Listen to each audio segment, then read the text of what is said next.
नमस्कार विद्यार्थी मित्रांनो, मी अभिलाष वराडे ऑनएस अकॅडमीच्या युट्यूब चॅनलवर पुन्हा तुम्हा सगळ्यांचे स्वागत करतोय. विद्यार्थी मित्रांनो, आजचा जो आपला विषय आहे यामध्ये एमपीएससी राज्यसेवा मुख्य परीक्षा 2026च्या अनुषंगानं लास्ट मंथ स्ट्रॅटेजी कशी असायला पाहिजे हे थोडक्यात मी इथं सांगणार आहे. हा व्हिडिओ बनवण्यामागचं कारण असं आहे की जेव्हापासून एमपीएससी राज्यसेवा मुख्य परीक्षा 2025चा निकाल जाहीर झालेला आहे, त्या निकालामध्ये बऱ्यापैकी जो कट ऑफ आहे तो कट ऑफ बऱ्यापैकी रेंजमध्ये आलेला आहे. म्हणजे 50%च्या वरती तो कट ऑफ गेलेला आहे फॉर ओपन कॅटेगरी. आणि त्यामुळे विद्यार्थ्यांमध्ये धास्तावले आहेत थोडे विद्यार्थी आणि त्यांना वाटतं की कट ऑफ खूप हाय केला. तर मी स्पष्ट करू इच्छितो, हा कट ऑफ काही एकदम हाय नाही विद्यार्थी मित्रांनो. हा एक्सपेक्टेड कट ऑफ आपण याला म्हणू शकतो, कारण यामध्ये वैकल्पिक विषय होता. आणि हे लक्षात ठेवा, कट ऑफ हा 50 ते 55%च्या रेंजमध्येच लागलेला आहे, त्याच्यावरती गेलेला नाही. आणि आम्ही आधी देखील मी तुम्हाला म्हणत होतो की कट ऑफ हा जवळपास 50%च्या आसपास राहणार आहे आणि तो ओपन कॅटेगरीसाठी. आणि बाकीच्या कॅटेगरीसाठी जो कट ऑफ आहे तो बऱ्यापैकी 50%च्या खालीच आहे. तर म्हणून घाबरायची आवश्यकता नाही आहे. ठीक आहे, तर तुम्हाला योग्य नियोजन आता या 30 दिवसात कसं करायचं आहे, काय करायचं आहे, हेच या व्हिडिओमध्ये मी तुम्हाला सांगणार आहे. तर जे विद्यार्थी येणारी मुख्य परीक्षा देत असतील त्यांनी अवश्य हा व्हिडिओ शेवटपर्यंत बघावा. आणि जे विद्यार्थी जे म्हणतो फर्स्ट टाइमर असतील त्यांनी देखील बघावा की कशा पद्धतीने आपल्याला नियोजन करावं लागतं शेवटल्या महिन्यामध्ये. ठीक आहे, आता बघा, नेमका काही काही ज्या बेसिक गोष्टी आहेत ज्या मी पहिले तुम्हाला क्लिअर करू इच्छितो की त्या आहे की हा शेवटला महिना आहे विद्यार्थी मित्रांनो. आता शेवटला महिना असल्यामुळे या महिन्यामध्ये कोणत्याही प्रकारचं नवीन रिसोर्स किंवा नवीन मटेरियल आपल्या हातात घेऊ नका. ठीक आहे, एखादी करंट अफेअरची काही डेटा वगैरे जर तुमच्याकडे कंपायलेशन कोणी देत असेल तर ते कामाचं आहे, कारण त्याच्या आधारावर तुम्ही उत्तर लिखाण करू शकता. पण एकदम पूर्ण नवीन नोट्स किंवा नवीन पुस्तकं जर तुम्ही पूर्ण झिरो पासून वाचायला सुरुवात करत असाल तर ही खूप मोठी चूक असेल तुमची. म्हणून जे काही वाचन तुम्ही आतापर्यंत केलंय त्याच्यावर विश्वास ठेवा आणि त्यालाच योग्य पद्धतीनं रिव्हिजन करा. आणि मी परत परत सांगतोय, आता जेमतेम जो कालावधी तुमच्याकडे उरलाय, इथे 30 दिवस जरी लिहिले असले तरी ऍक्च्युअल 28 ऑगस्ट आहे आजची तारीख. म्हणजे आजपासून आजचा दिवस जर आपण मोजला तर 36 दिवसाचा कालावधी तुमच्याकडे आहे, कारण तुमची मुख्याची परीक्षा 3 ऑक्टोबर पासून सुरू होणार आहे. आता या 36 दिवसातले 6 दिवस तुम्ही सोडून द्या, कारण ते तुमची तयारी वगैरे करण्यामध्ये, मग ते भाषेचे पेपर वगैरे त्याच्यामध्ये चालले जातात. म्हणजे नेमकं आपल्याकडे किती दिवस आहे? 30 दिवस आहे. आणि या 30 दिवसात तुम्हाला काय काय करायचं हे लक्षात ठेवा. ठीक आहे, या 30 दिवसात तुम्हाला 4 GS चे पेपर त्याची रिव्हिजन करायची आहे, एक निबंधाचा पेपर त्याची रिव्हिजन करायची आहे. ठीक आहे, या व्यतिरिक्त ऑप्शनलचे 2 पेपर याची रिव्हिजन करायची आहे, कारण हा पॅटर्न जो आहे हा ऑप्शनल वर असलेला शेवटला पेपर असणार आहे. ठीक आहे, कारण पुढच्या वर्षीपासून आयोगानं ऑप्शनल सब्जेक्ट काढलेले आहेत. ठीक आहे, मग त्यामध्ये बहुतांश विद्यार्थ्यांचा कन्सर्न हाच आहे, ज्यांचे मला कॉल आले त्यांचा कन्सर्न हाच आहे की सर वैकल्पिक विषयाबद्दल आम्हाला मार्गदर्शन करा, की आता आम्ही एवढं केलेलं आहे, आता वेळेवर आम्ही काय करायचं आहे. त्याबद्दल देखील मी तुम्हाला सांगणार आहे की फायर फायटिंग मेजर्स काय असू शकतात. ठीक आहे, यामध्ये आता सर्वप्रथम लक्षात ठेवा की जो टाइम टेबल आलाय, टाइम टेबल बघा. ठीक आहे, आतापासूनच टाइम टेबल आपल्या डोक्यात बसवून टाकायचा. त्यामध्ये 3 ऑक्टोबर पासून तुमचे पेपर सुरू होणार आहे. ठीक आहे, आणि 3 ऑक्टोबरला तुमचा जो पहिला पेपर होणार आहे तो भाषेचा पेपर असणार आहे. भाषा पेपर 1, भाषा पेपर 2, 3 आणि 4. आणि 5 तारखेला लागोपाठ तुमचे 3 पेपर असणार आहे, तो आहे निबंधाचा पेपर. आणि हे सगळे पेपर तुमचे जे होणार आहे, प्रत्येक दिवशी एक पेपर होणार आहे. सकाळी 11 ते 2च्या कालावधीत प्रयत्न करा की सेंटरवर 1 ते 1.5 तास आधी पोहोचण्याचा प्रयत्न करा. कारण बघा, युपीएससी मध्ये काही प्रकरण आता झाले मागच्या या वर्षीच्या पेपरमध्ये की जिथे 1 आणि 2 मिनिटं उशीर झाला म्हणून कॅन्डिडेटला पेपर देण्यापासून मनाई करण्यात आली. लक्षात ठेवा विद्यार्थी मित्रांनो, तुम्ही वर्षभर अभ्यास केलाय, तुम्ही आन्सर रायटिंग केली आहे, तुम्ही सगळं वाचन केलेलं आहे, तुमची बेस्ट तयारी झाली आहे, पण या एका चुकीमुळे तुमचा अटेम्प्ट वाया जाऊ शकतो. म्हणून अशा चुका करू नका. या सिली मिस्टेक असतात, कळलं का? त्याच्यावर आम्ही काय, तुम्ही कोणीही काही करू शकत नाही. म्हणून 3, 4, 5ला तुमचे 3 लागोपाठ पेपर आहे, नंतर 5 दिवसाचा ब्रेक आहे आणि 2 पेपर GS1 GS2 10 ऑक्टोबर 11 ऑक्टोबरला आहे. नंतर परत 6 दिवसाचा ब्रेक आहे आणि 17 आणि 18 ऑक्टोबरला GS3 आणि GS4. आणि नंतर 31 ऑक्टोबर आणि 1 नोव्हेंबर हे 2 दिवस तिथे वैकल्पिक विषयाचा पेपर आहे. आणि यामध्ये बऱ्यापैकी तुम्हाला जो गॅप आहे तो 10 दिवसापेक्षा जास्त गॅप तुम्हाला वैकल्पिक विषयाचा अभ्यास करायला मिळालेला आहे. म्हणजे वैकल्पिक विषयाबद्दल घाबरून जायची आवश्यकता नाहीये. तुम्हाला तिथे देखील 10-11 दिवस मिळणार आहे, पण तेव्हा तुम्हाला रिव्हिजन करायची आहे, लक्षात ठेवा. ठीक आहे, तर अशा पद्धतीने आहे. आणि मेनसाठी फॉर्म भरायसाठी सुद्धा विद्यार्थी मागच्या काही दिवसापासून मला मेसेज करायचा, सर फॉर्म कधी निघणार आहे? तर फॉर्म निघालेले आहेत विद्यार्थी मित्रांनो. म्हणजे कालपासून 27 ऑगस्ट रोजी दुपारी 2 पासून फॉर्म भरणं सुरू झालेलं आहे. कधीपर्यंत चालणार आहे? 10 सप्टेंबर. लक्षात ठेवा की ज्या विद्यार्थ्यांची पूर्वपरीक्षा निघालेली आहे, त्यांना मेन्स द्यायची असेल तर हा फॉर्म भरणं मस्ट आहे, कंपल्सरी आहे. ठीक आहे, मग ही चूक करू नका की हा फॉर्मच नाही भरला सर, डेट गेली, आता काहीच नाही होऊ शकत. ठीक आहे, आणि फी भरायची शेवटची तारीख 13 सप्टेंबर आहे. तर या बेसिक गोष्टी विद्यार्थी मित्रांनो तिथं लक्षात ठेवा. आता येऊया स्ट्रॅटेजीकडे, की नेमकं नियोजन कसं केलं पाहिजे. जसं मी तुम्हाला स्पष्टपणे सांगितलंय की आता तुमच्याकडे आजचा दिवस मोजून किती दिवस आहे, तर 36 डेज. आजचा दिवस आपला कोणता आहे, 28 ऑगस्ट. आता मी तुम्हाला स्पष्टपणे सांगितलं की यामधले 6 दिवस जे आहे ते 6 दिवस तुम्ही वेगळे काढा, कारण ते तुमची तयारी वगैरे बाकीच्या गोष्टी आहेत, भाषेचे पेपर वगैरे, त्याचा अभ्यास तुम्ही तिथं करू शकता. म्हणजे पेपरच्या आधीचे 6 दिवस आणि बाकी जे कन्सॉलिडेशन आहे, म्हणजे जे काही वाचन केलेलं आहे त्याचे क्विक रिव्हिजन वगैरे तुम्ही 6 दिवसात पेपरच्या आधी करू शकता. तो एक झाला. मग उरतात आपल्याकडे किती, तर 30 डेज. ठीक आहे. आणि मी स्पष्टपणे तुम्हाला सांगितलेलं आहे की या 30 दिवसात नवीन रिसोर्सेसला हात लावू नका. कोणत्याही शिक्षकांनी, कोणत्याही क्लासवाल्यांनी किंवा मी स्वतः जरी तुम्हाला म्हटलं की घे रे बेटा हे नोट्स वाचून टाक, याच्यामधनच येणार आहे, अशी खात्री कोणीच देऊ शकत नाही, हे लक्षात ठेवा. म्हणून माझी अर्थ विनंती आहे तुम्हाला, ठीक आहे, करंटचा काही डेटा वगैरे जर येत असेल, मिळत असेल तुम्हाला, महाराष्ट्र स्पेसिफिक म्हणा किंवा भारताचा स्पेसिफिक म्हणा, तो डेटा तुम्ही वापरू शकता. तर तो तुम्ही, पण त्याही नोट्स हार्ड टू हार्ड 20-30 पानाच्या असल्या पाहिजे, त्याच्यावरती नसल्या पाहिजे. कारण लक्षात ठेवा, मी परत परत सांगतोय की ज्या गोष्टीचं तुम्ही वाचन करत आहात किंवा कोणत्याही नवीन रिसोर्सेसला जर तुम्ही हात लावत असाल, तर स्वतःला एक प्रश्न परत परत विचारा, जर मी हे नवीन रिसोर्सेसचं वाचन करत आहे तर काय मी याची रिव्हिजन करू शकतो का? उत्तर जर होकारार्थी मिळत असेल तर नवीन नोट्स वाचा, उत्तर जर नकारार्थी मिळत असेल तर नवीन नोट्स वाचून काहीही अर्थ नाही. तुम्ही फक्त तुमच्या मनाला सांत्वन द्याल की नाही, माझ्या मित्रांनी सांगितलं म्हणून मी ते नोट्स वाचले, बस, याच्या व्यतिरिक्त काहीच नाही. आणि उगाच तुम्ही तुमचा वेळ वाया घालवाल. कळलं का? म्हणून माझी सगळ्यांना विनंती आहे, सगळ्या विद्यार्थ्यांना, की जे एमपीएससी राज्यसेवा मुख्य परीक्षा 2026 ला सामोरे जात आहेत, नवीन मटेरियल वाचू नका. ठीक आहे. मग सर नेमकं काय करायचं, कारण बघा इथे तुम्हाला एकूण किती पेपर द्यायचे ते लक्षात ठेवा. जीएसचे 1 ते 4 जीएसचे पेपर झाले. एक निबंधाचा पेपर तुम्हाला लिहायचा आहे. ठीक आहे. एक निबंधाचा पेपर लिहायचा आहे. त्यानंतर ऑप्शनल सब्जेक्ट, ज्याला आपण वैकल्पिक विषय म्हणतो, या वैकल्पिक विषयाचे तुम्हाला 2 पेपर लिहायचे आहे. म्हणजे हे 4, 5, 6, 7 पेपर यांचे मार्क मोजले जातील. आणि 2 भाषेचे पेपर म्हणजे लँग्वेजेसचे पेपर जे आहे ते तुमचे 2 असणार आहे. हे क्वालिफाईंग पेपर आहे.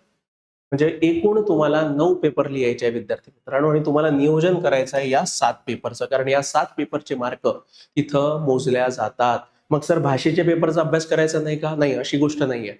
भाषेच्या पेपरचा अभ्यास कधी करायचा, हे जे 6 दिवस आपण सोडलेत ना, या 6 दिवसामध्ये तुम्ही भाषेचे पेपर असू द्या किंवा एसएचं जे काही क्विक रिव्हिजन आहे, जे टॉपिक्सचं, तेवढं तुम्ही करू शकता. ठीक आहे. पण भाषेच्या पेपरला सुद्धा लाईटली घेऊ नका, कारण आमच्याकडे असे उदाहरणं आहेत की युपीएससीचे पोरं भाषेचे पेपर लाईटली घेतात, एकदम टॅलेंटेड पोरं. त्यांचं उत्तर लिखाण बघितलं तर डेफिनेटली आम्ही गॅरंटी घेतो की याचं होणार आहे. पण अशाही पोरांचे भाषेचे पेपर अडकलेत. आणि 2 भाषेच्या पेपरमधनं एक जरी भाषेचा पेपर जर तुम्ही डिस्क्वालिफाय झालेत, तर तुमचं सिलेक्शन तर दूरची गोष्ट आहे, तुमचा निकाल देखील, म्हणजे तुम्हाला किती मार्क मिळाले हे देखील तुम्हाला कळणार. म्हणून या भाषेच्या पेपरला लाईटली घेऊ नका. मग आता उरले हे पेपर, जीएसचे 4 पेपर, एसएचा 1 पेपर आणि ऑप्शनलचे 2 पेपर. आता नियोजन कसं करायचं, जसं मी तुम्हाला आता स्पष्टपणे सांगितलेलं आहे की नवीन मटेरियल, नवीन रिसोर्सेस तुम्हाला हात लावायचा नाहीये. कारण आपल्याकडे आता एवढा वेळ नाहीये की आपण नवीन रिसोर्सेस वाचत बसू आणि मग त्याच्या आधारावर मला येईल वगैरे, ते दिवा स्वप्न काही बघू नका. मग तुम्ही जे काही वाचन केलेलं आहे त्याचा आता क्विक रिव्हिजन करण्याची वेळ आहे. ठीक आहे. क्विक रिव्हिजन म्हणजे काय, तर आता येणारे पहिले 10 दिवस आहे. ठीक आहे. या 10 दिवसात तुम्ही काय करू शकता, पहिले 10 दिवस, या पहिले 10 दिवसात तुम्ही कन्सॉलिडेट करा. म्हणजे जे काही तुम्ही जीएसचं वाचन केलेलं आहे त्याची सगळ्यांची जीएस 1, 2, 3, 4 ची क्विक रिव्हिजन करा. ठीक आहे. तर 10 दिवसात ते, आणि सोबत तुम्हाला ऑप्शनल सब्जेक्टला सुद्धा अभ्यास करायचा आहे. ठीक आहे. म्हणजे असं म्हणूया की जीएसचा अभ्यास तुम्हाला, जर आता इथून लक्षात ठेवा की किती वेळ अभ्यास केला पाहिजे, तर माझं म्हणणं आहे की सरळ तुम्ही 10 ते 12 तास स्वतःला स्ट्रेच करा. कारण आता हा शेवटला महिना आहे आणि शेवटल्या महिन्यामध्ये एवढं स्ट्रेच करणं अपेक्षित आहेच. ठीक आहे. कारण लक्षात ठेवा, ही संधी सगळ्यांना मिळालेली नाहीये, ही संधी तुम्हाला मिळालेली, आणि ही संधी पुन्हा मिळणे नाही, अशा पद्धतीनंच या पेपरला सामोरे जा. ठीक आहे. म्हणजे जे म्हणतो ना आपण की सर्वस्व पणाला लावून द्या, काय होईल मी बघून टाकेल. जमत नाही असं कसं जमत नाही, अरे मी परीक्षा क्रॅक करूनच येईल, पूर्ण 20च्या 20 प्रश्न सोडवूनच यायचे, म्हणजे अशा प्रकारची तुमची ठाम भूमिका असली पाहिजे. तेव्हा कुठे जाऊन 20चा 20 प्रश्न सुटतात. नाही, तुम्ही आतापासून काही विद्यार्थ्यांचे मला फोन, सर मला टेन्शन आलं, अरे ठीक आहे, टेन्शन येणं स्वाभाविक आहे, तुम्हालाच येत नाही तर सगळ्यांना येत आहे. जो टॉपर आहे त्यालाही टेन्शन येणार, हे लक्षात ठेवा. मग त्याच्यावर तुम्ही ओव्हरकम कसं करताय हे डिफाईन करतं की तुम्हाला यश मिळणार आहे की नाही मिळणार. तुम्ही जर फक्त रडगाणं गात बसले की नाही सर असं झालं तसं झालं हे झालं, तर तुम्ही यश मिळणं तर अशक्यच आहे. त्यापेक्षा जी काही परिस्थिती आली आहे त्याला सामोरे जा आणि सामोरे जाऊन त्याला ओव्हरकम कर. आता मी जेव्हा माझा पहिला अटेम्प्ट युपीएससीच्या मेन्सच्या परीक्षेचा द्यायला गेलो होतो, तर मला रात्री रात्री झोप यायची नाही. पण मी ठरवलं होतं की काही होऊ दे, झोप नाही झाली तरी चालेल. पण मी जेव्हा मुख्य परीक्षेच्या पेपरला जायचो, तर मी एकच गोष्ट डिसाईड केलेली असायची माझ्या मनात, की मी 20चा 20 प्रश्न मला कोणत्याही परिस्थितीत लिहायचे आहे म्हणजे लिहायचेच आहे. ठीक आहे. आणि असं नाही की काहीतरी वेगळं काहीतरी कचरा लिहून यायचा म्हणून, प्रॉपर लिहून यायचं. आणि अक्षरशः पेपर कम्प्लीट व्हायचे हे लक्षात ठेवा. म्हणजे ज्या आता काही काही विद्यार्थ्यांचा असाही प्रश्न पडतो. आमच्या टेस्ट सिरीजला काही विद्यार्थी आहेत, ते म्हणतात सर इथे माझे 10 पैकी फक्त 9च होतात प्रश्न, 8च होतात. काही पोरांचे 20 पैकी फक्त 18 किंवा 17च प्रश्न होतात. ही परिस्थिती सगळ्यांची असते. पण जेव्हा तुम्ही ऍक्च्युअल पेपरमध्ये जाता, जर अशी जर तुमची भूमिका राहिली ना, तर ते जे आज तुम्ही 20 पैकी 17 प्रश्न लिहितात, तेच तुमचे 20 पैकी 20 प्रश्न तिथे होतात. म्हणून लक्षात ठेवा की तुमचा ऍटिट्यूड कसा आहे हे डिफाईन करतं की तुमचे प्रश्न पूर्ण सुटणार आहेत की नाही सुटणार. म्हणून तुम्हाला म्हणेल की जीएस आणि ऑप्शनलचा अभ्यास तुम्हाला एकत्रित म्हणजे साईड बाय साईड करणं अपेक्षित आहे. यामध्ये तुमचा अर्ली स्टडी आतापासून 10 ते 12 तास असलाच पाहिजे. त्यामध्ये जीएसचा अभ्यास किमान मला तरी असं वाटतं 6 तास तरी तुम्ही अभ्यास जीएसचा केला पाहिजे. ठीक आहे. ऑप्शनल सब्जेक्टचा डेली बेसिसवर तुमचा अभ्यास किमान 4 तास असलाच पाहिजे. ठीक आहे. 6 आणि 4 10 आणि उर्वरित 1 तास आन्सर रायटिंगला द्या. ठीक आहे. आन्सर रायटिंगला ठीक आहे 1 तास द्या, म्हणजे हा 1 तास झाला. आणि बाकी जे करंट मटेरियल आहे म्हणजे ज्या काही data facts and figures consolidate करायला अर्धा तास द्या. म्हणजे एकंदरीत तुम्ही बघितलं 6 आणि 4 10 11 आणि 11:30 11:30 ते 12 तासापर्यंत तुम्ही स्वतःला स्ट्रेच केला पाहिजे. शेवटला अर्धा तास मी कशाला सांगितलाय, जो करंटचा डेटा आहे करंट अफेअरचा डेटा तुम्ही कन्सॉलिडेट करायला स्वतःला देऊ शकता. म्हणजे अशा पद्धतीनं तुमचं डेलीचं नियोजन असलं पाहिजे. आणि लक्षात ठेवा, यामध्ये काही नवीन वाचायचं आहे का? अजिबात नाही. जे काही वाचन केलेलं आहे, जे टॉपिक्स तुम्ही आधीच काढून ठेवलेले आहेत, तेच टॉपिक चांगल्या पद्धतीनं करा. इथं answer writing, daily answer writing किमान आतापासनं मी तर म्हणेल की म्हणजे 30 दिवस आहेत ना, तर 25व्या दिवशीपर्यंत करा. म्हणजे दिवसाला 1-2 प्रश्न 1-2 प्रश्न तसे लिहून बघा. आणि मधात 15 सप्टेंबरच्या आधी एक फुल फ्लेजेड टेस्ट द्या. आणि ती देखील एओनएस अकॅडमीच्या वतीनं घेण्यात येणार आहे. जर तुम्हाला ती द्यायची असेल तर ती देखील देऊ शकता. आणि डेली आन्सर रायटिंग प्रोग्राम एओनएस अकॅडमीचा परिश्रम चालूच आहे. ठीक आहे. त्याचा देखील तुम्ही लाभ घेऊ शकता. डिस्क्रिप्शनमध्ये त्याची लिंक दिलेली आहे. टेलिग्राम चॅनल किंवा व्हॉट्सअप चॅनल, तिथून तो ग्रुप जॉईन करा आणि दररोज एक प्रश्न टाकला जातो, त्याचं उत्तर लिहा, डिस्कशन होतं बरोबर. तर मग ही असा तुमचा शेड्यूल असला पाहिजे. 6 तास जीएस, 4 तास ऑप्शनल, आन्सर रायटिंगला दिवसाला 1 तास, करंटसाठी अर्धा तास. करंट म्हणजे कोणतं? Facts and figures. आणि ज्या काही योजना आहे तुम्हाला वाटतं की याच्यावर प्रश्न विचारला जाऊ शकतो वगैरे. आणि आम्ही आमच्याकडनं एओनएस अकॅडमीकडनं देखील बुकलेट आम्ही पब्लिश करणार आहे, की ज्यामध्ये करंट ज्या महत्वाच्या चालू घडामोडी आहे म्हणजे मोजक्याच, त्यावर तुम्हाला तो डेटा कंपाईल करून दिला जाईल. म्हणजे तशा गोष्टी तुम्ही वाचू शकता. पण या व्यतिरिक्त कोणत्याच नवीन रिसोर्सेसच्या भानगडीत पडू नका. ठीक आहे. कळलं का? तर असा तुमचा डेली शेड्यूल असला पाहिजे. आणि पहिले 10 दिवसात काय करायचं ते सांगतो आता. तर पहिले 10 दिवस जे आहे विद्यार्थी मित्रांनो, या 10 दिवसात रिव्हिजन करा. जे काही तुम्ही जीएस वाचन केलं आहे त्याची रिव्हिजन करा. म्हणजे रिव्हिजन तुम्हाला जीएसच्या 4ही विषयांची करायची आहे. ऑप्शनलचं जे काही तुम्ही आतापर्यंत वाचन केलं आहे त्याची देखील तुम्हाला रिव्हिजन करायची आहे. ठीक आहे. म्हणजे या 10 दिवसात तुमचा टार्गेट असला पाहिजे की सर माझं जीएसचे 4 विषय आणि ऑप्शनलचे 2 विषय 2 पेपर जे आहेत त्यांचं. आता तुम्ही म्हणाल सर एवढ्या शॉर्ट स्पॅनमध्ये कसं करायचं? मी परत सांगतोय तुम्हाला, रिव्हिजन म्हणजे प्रत्येक पुस्तक काही पहिल्या पानापासून शेवटल्या पानापर्यंत वाचायचं नाही. आता बऱ्यापैकी तुमच्या अंडरलाईन तुम्ही गोष्टी केलेल्या असतील, बऱ्यापैकी काही काही विद्यार्थ्यांची नोट्स तयार झालेले असतील. मग जे काही तुम्ही नोट्स बनवले आहेत त्याचंच रिव्हिजन करा.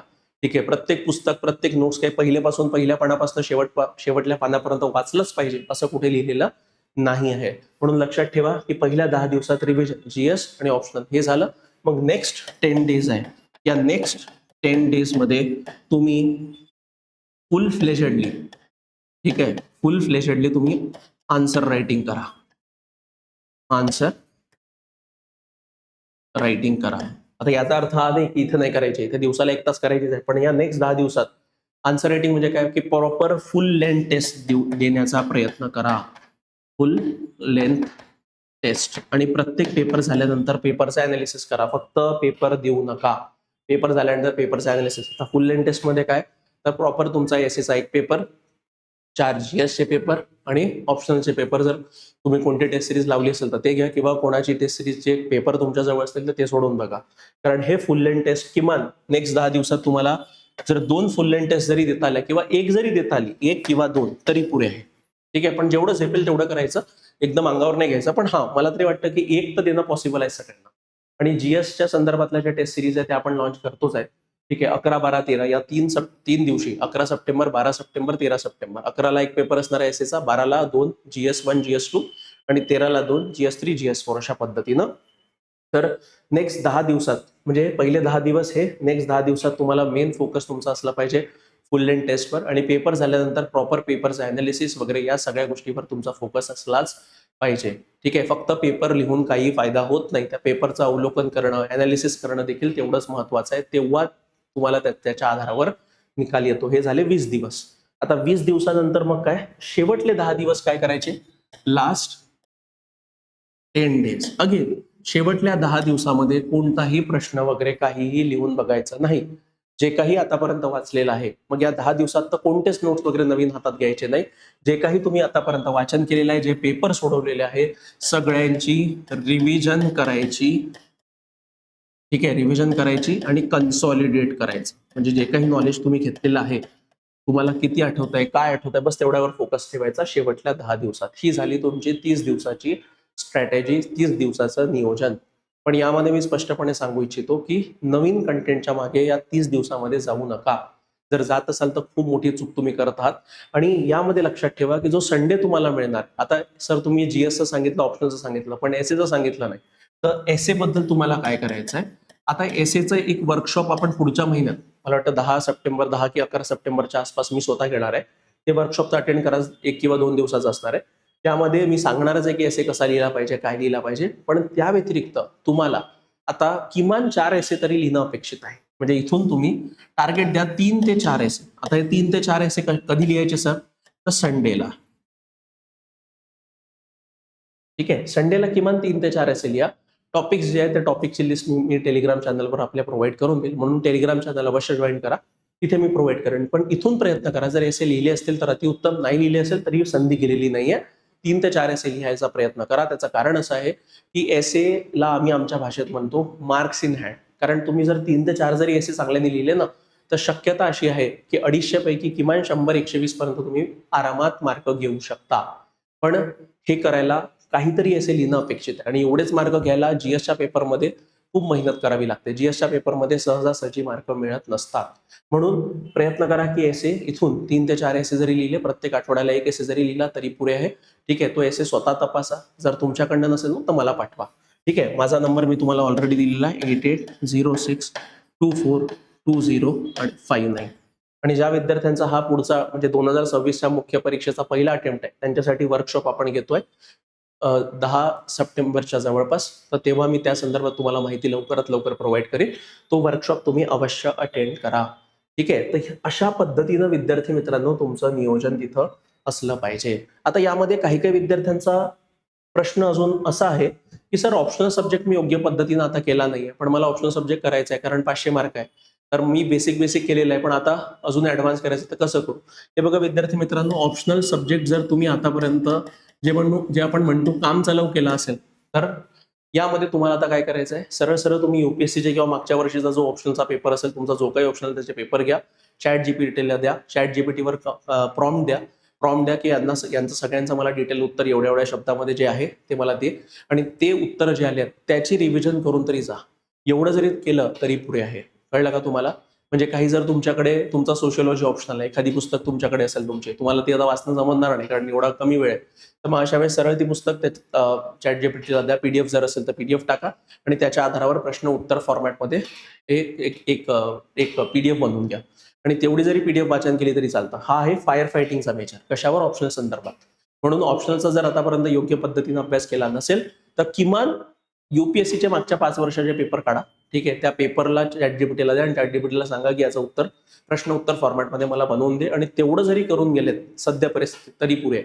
ठीक आहे, म्हणजे हा फायर फायटिंग मेजर ज्या विद्यार्थ्यांनी ऑलरेडी ऑप्शन चांगल्या पद्धतीने केल्या त्यांच्यासाठी नाही आहे. ज्या विद्यार्थ्यांनी आतापर्यंत त्यांना माहित आहे की मी फक्त 10-20% केलेला आहे पण योग्य पद्धतीने केला नाही, त्यांच्यासाठी हा फायर फायटिंग मेजर आहे. कारण याच्या आधारावर विद्यार्थ्यांचा निकाल आलेला आहे मागच्या वर्षीच्या अटेम्प्टमध्ये. म्हणून चॅट जीपीटीचा वापर तुम्ही ऑप्शनसाठी करू शकता. ठीक आहे, जर तुम्हाला या संदर्भात चॅट जीपीटीचा वापर कसा करायचा हे जर माहिती करून घ्यायचं असेल तर सरळ मला माझ्या वैयक्तिक नंबरवर कॉल करा 8806242059. अगेन दुसरा जो पेपर आहे ज्याबद्दल विद्यार्थी खूप जास्त कन्फ्यूज असतात तो म्हणजे इथिक्स. आता बघा, इथिक्ससाठी मी म्हणणार नाही की कोणती बॅच लावा, कारण आता वेळच नाही तुमच्याकडे. इथिक्ससाठी काय करा की जेवढा तुम्ही अभ्यास जर केला असेल तर अतिउत्तम, पण 100 टर्मिनॉलॉजीज काढा. ठीक आहे, इथिक्ससाठी काय करा, 100 टर्मिनॉलॉजीज काढा. म्हणजे 100 टर्मिनॉलॉजीज म्हणजे ज्याला आपण कीवर्ड म्हणतो. ठीक आहे, कीवर्ड प्रॉबिलिटी काय आहे, एम्पॅथी काय आहे, अकाउंटेबिलिटी काय आहे, ट्रान्सपरन्सी काय आहे. कीवर्ड आला, कीवर्डचं एका लाईनवर डेफिनेशन आणि त्याच्यावर एखादं उदाहरण. ठीक आहे, आता हे जर तुम्हाला आता तुमच्याकडे तेवढे नोट्स बनवायला वेळ नाही तर चॅट जीपीटीला सांगा की 100 कीवर्ड मला महत्वपूर्ण काढून देवा. कशाचे? एमपीएससी इथिक्सच्या पेपर संदर्भातले, आणि त्याचा प्रत्येकाचा एक एक्झाम्पल मला दे. एक डेफिनेशन एका लाईनची आणि एक एक्झाम्पल. असं जरी दिलं तरी तुमच्याकडे 100 कीवर्ड तयार होतात, आणि 100 कीवर्ड तयार राहिले तर त्या कीवर्डच्याच आधारावर तुमचा पेपर फिरतो. हे लक्षात ठेवा. ही स्ट्रॅटेजी मी स्वतः माझ्या पेपरमध्ये, इथिक्सच्या पेपरमध्ये वापरली होती, आणि योगेश कुंभेजकर म्हणून IAS सिलेक्ट झाले होते, ऑल इंडिया रँक टॉप 10 मध्ये होते ते, त्यांची ही स्ट्रॅटेजी होती. म्हणून मी इम्प्लिमेंट केली, मला चांगले मार्क पडले होते इथिक्समध्ये. म्हणून जर तुम्ही वाटतंय की बेसिक अभ्यास इथिक्सचा झालेला आहे पण अजून देखील योग्य पद्धतीने नाही झाला आहे तर 100 कीवर्ड काढा, आणि 100 कीवर्डचे 100 डेफिनेशन आणि त्याचं एकेकाचं एक उदाहरण. बस एवढं जरी केलं, प्रॅक्टिकल अप्रोच आहे. काही याच्यामध्ये गाजावाजा नाही, काहीतरी जगावेगळं करायसाठी सांगत नाही. जे प्रॅक्टिकल आहे, जे मी स्वतः इम्प्लिमेंट केलं ते तुम्हाला सांगतो, आणि मी तर केलंच आहे, योगेश कुंभेजकर सरांनी केलं. म्हणून या दोन गोष्टी, ऑप्शनलच्या बाबतीत चॅट जीपीटी, इथिक्सच्या बाबतीत 100 कीवर्ड्स, प्रत्येक कीवर्डची डेफिनेशन एका लाईनची आणि उदाहरण. ठीक आहे, जर हे तुम्हाला जमत असेल काढणं तर काढा, नाही तर चॅट जीपीटीला द्या, चॅट जीपीटी तुम्हाला योग्य पद्धतीनं काढून देतो. कळलं का? अशा पद्धतीनं तुम्हाला नियोजन करायचं. आणि जर तुम्हाला तरी डाऊट असेल, माझा नंबर दिलेला आहे, सरळ मोबाईल फोन उचला आणि मला माझ्या वैयक्तिक नंबरवर कॉल करा. ठीक आहे, तर ही झाली विद्यार्थी मित्रांनो 30 दिवसाची स्ट्रॅटेजी.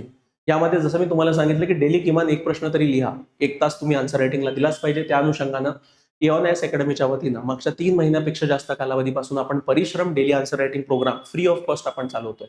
हा प्रोग्राम अवश्य जॉईन करा, कारण या प्रोग्राम अंतर्गत दररोज आपण प्रश्न घेतो.